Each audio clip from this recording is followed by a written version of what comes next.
देश में 50 स्थान पर प्रेस वार्ता करके मोदी सरकार के भ्रष्ट और काले कारनामों को उजागर किया जा रहा है। उसी श्रृंखला में मैं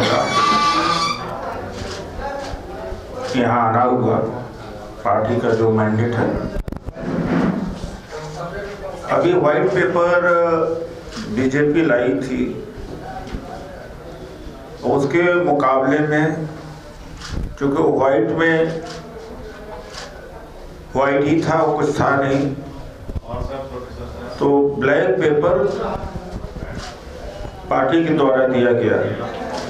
और जो प्रमुख क्षेत्र हैं आर्थिक मामलों में, वो हाइलाइटर्स हैं, उनके ऊपर कुछ डाटा के साथ में बात रखूंगा। पहले नौकरी में आता हूँ। आबादी बढ़ी, जनसंख्या बढ़ी। यूपीए के समय में केंद्र सरकार के कर्मचारी 33,28,000 हुआ करते थे, और मोदी जी के समय में घट करके 31,67,000 हो गए, करीब 2 लाख घटे।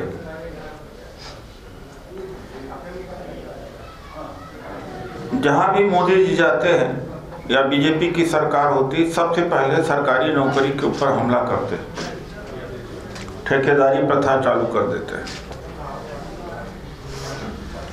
कांग्रेस पार्टी आरजेडी की ताकत से या दबाव से बिहार में भी लाखों नौकरियां दी गई, वरना यही नीतीश कुमार जी थे, पहले क्यों नहीं नौकरी दी? शकील खान जी ने नौकरी दी, तेजस्वी यादव जी ने दी। हम लोगों का जो साझेदारी थी उसके दबाव की वजह से। अब हम आते हैं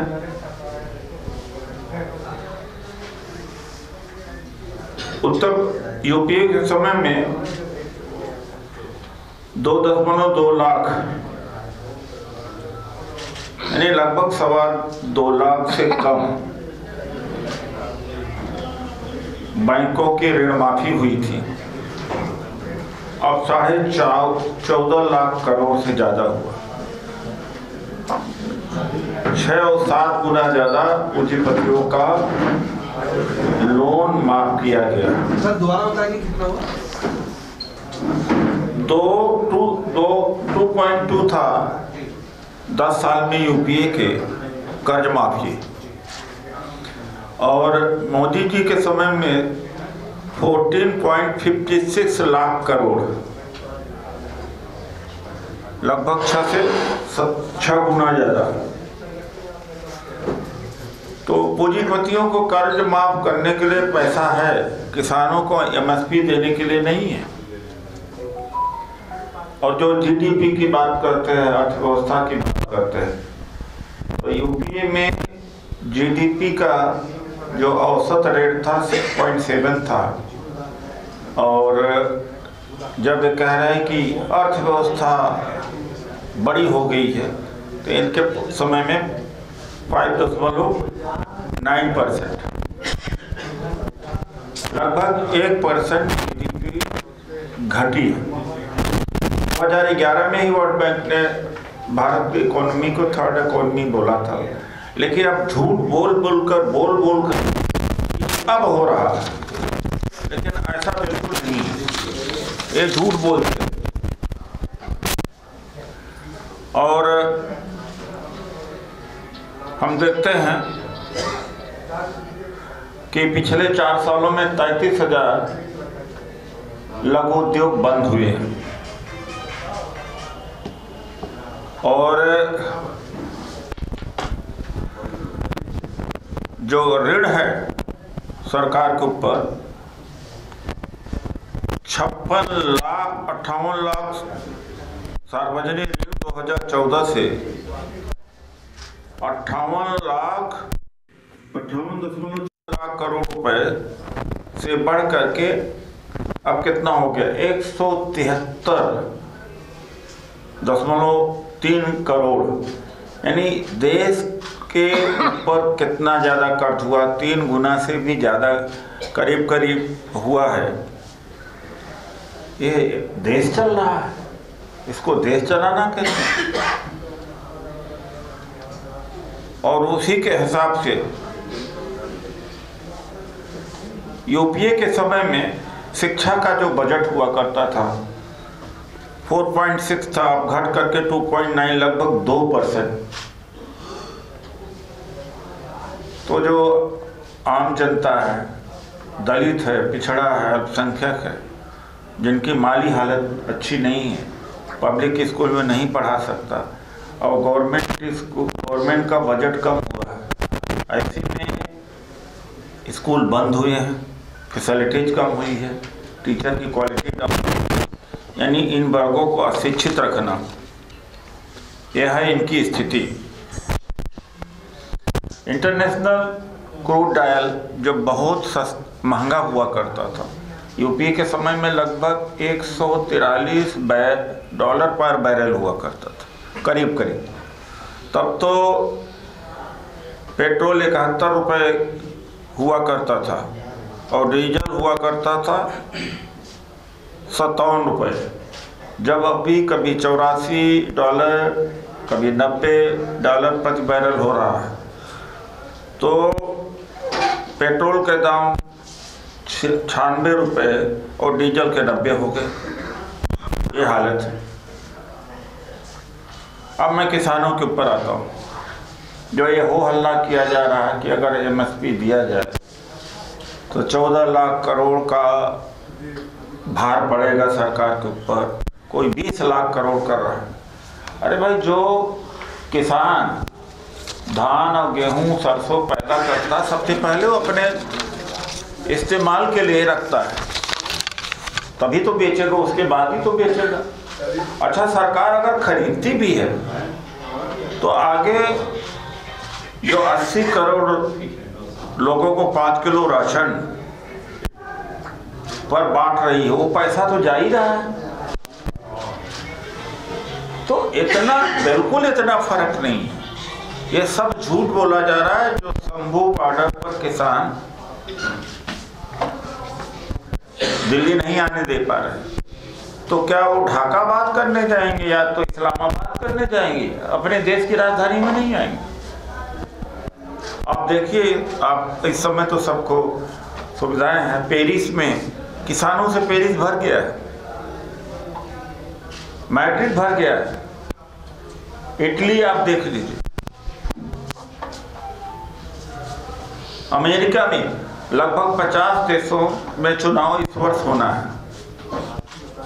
कनाडा में, अमेरिका में, स्पेन में, इटली में, फ्रांस में ट्रैक्टरों से भर गया है। और जर्मनी तो बर्लिन की हालत है कि चारों तरफ गोबर बिछा दिया है वहाँ के चांसलर के सामने, घर के सामने।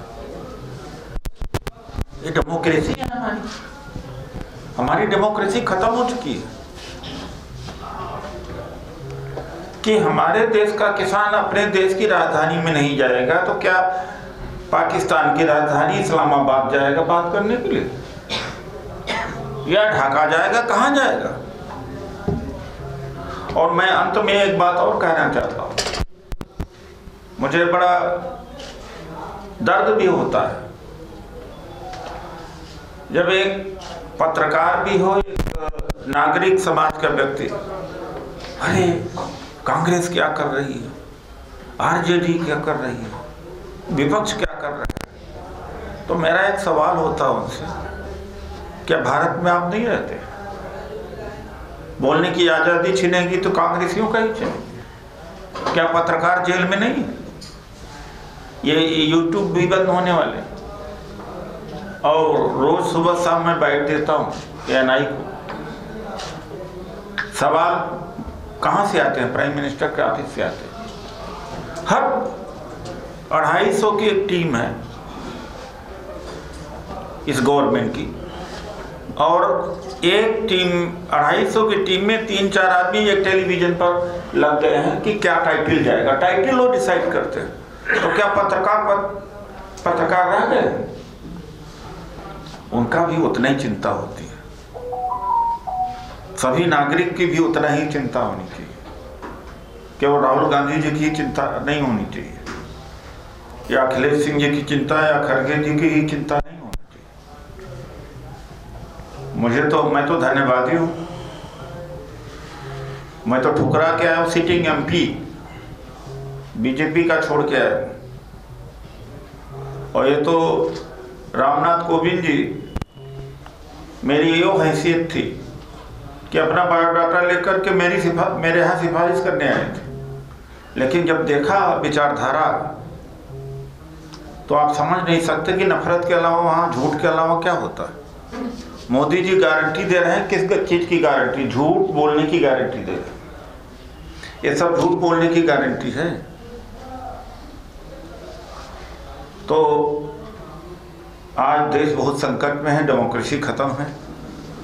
कल कांग्रेस पार्टी का खाता सील हो गया। इससे भी कोई बड़ा भ्रष्ट हो सकता है कि आप इलेक्टोरल बॉन्ड मनी बिल के तौर पर लाए, राज्यसभा में न जाए, चूंकि मेजोरिटी थी उस समय, विपक्ष की थी, कि कितना भी धन किसी से ले लिया जाए और कोई स्रोत नहीं जान सकता।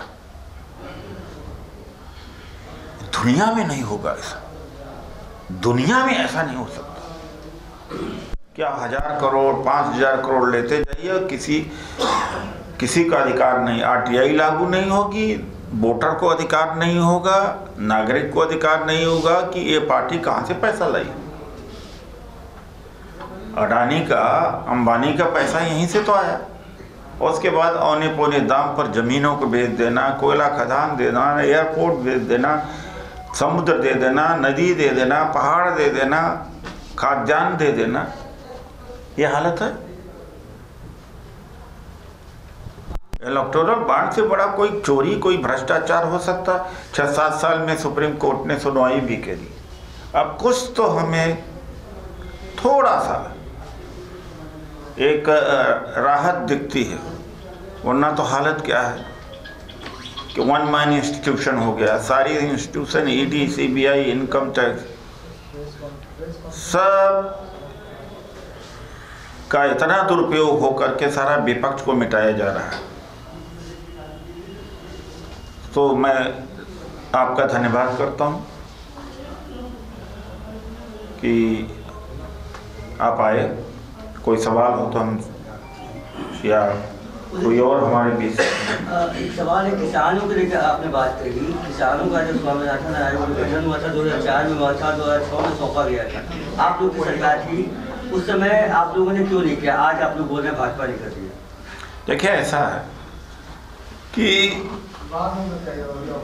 उनके 203 या 201 रिकमेंडेशन थे, जिसमें लगभग 225 रिकमेंडेशन को हमने न माना।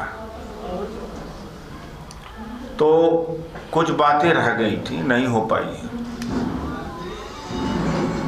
तो हम तो अब तो गारंटी हम देते हैं, लेकिन इन्होंने जुबान दिया था, और मोदी जी ने जुबान दिया था 2011 में, जो कंज्यूमर फोरम का जो चेयरमैन थे, उसमें इन्होंने कहा था, जब ये चीफ मिनिस्टर थे, इन्होंने गारंटी दी थी।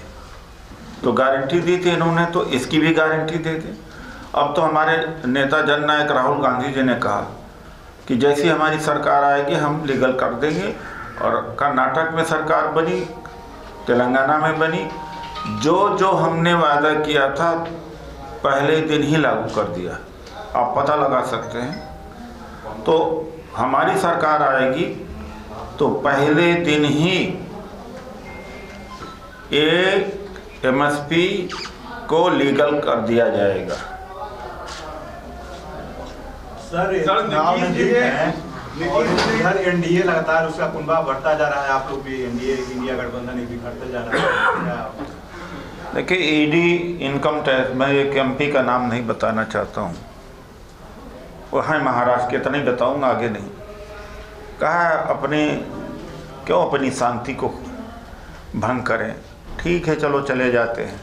दबाव बहुत है, लगभग 400 MLA अभी तक खरीदे जा चुके। नवानी का मर्डर हो गया वहाँ साइबेरिया में, आज ही मर्डर हुआ है। तो यहाँ भी वही एक पार्टी सिस्टम है। डेमोक्रेसी यानी दबाव इतना लोभ दे दीजिए, अगर लोभ से नहीं आदमी बीजेपी में आता है तो डर भय दिखा दीजिए। इसके तहत हो रहा, लेकिन बीजेपी के अंदर बहुत ज़्यादा कलह है। लेकिन जब भाना फूटेगा तो बीजेपी की वो हालत होगी। लेकिन अभी तो 2 लोगों का डिक्टेटरशिप चल रहा है, तो पार्टी के अंदर भी मसमसाहट होते हुए भी वहाँ बंधे हुए हैं। लोभ लालच से विपक्ष के तोड़ा जा रहा है। ईडी, CBI, इनकम टैक्स, गुंडागर्दी, गलत के मामला, लोभ लालच सब दे करके। सर रणजीत जी ने कहा है कि एनडीए को इस बार जो है पिछली बार से ज्यादा सीटें आएगी, और नाम को लेकर कहा है कि इंडिया अलायंस का जो नाम रखा गया है उसके पक्ष में भी वो नहीं थे, वो तो नाम बदलने की भी बात कर रहे थे। अब पलटू कुमार जी की अब कोई हैसियत नहीं रह गई। अगर अमित शाह जी, अगर मोदी जी ने कहा होता तो मैं जवाब देता।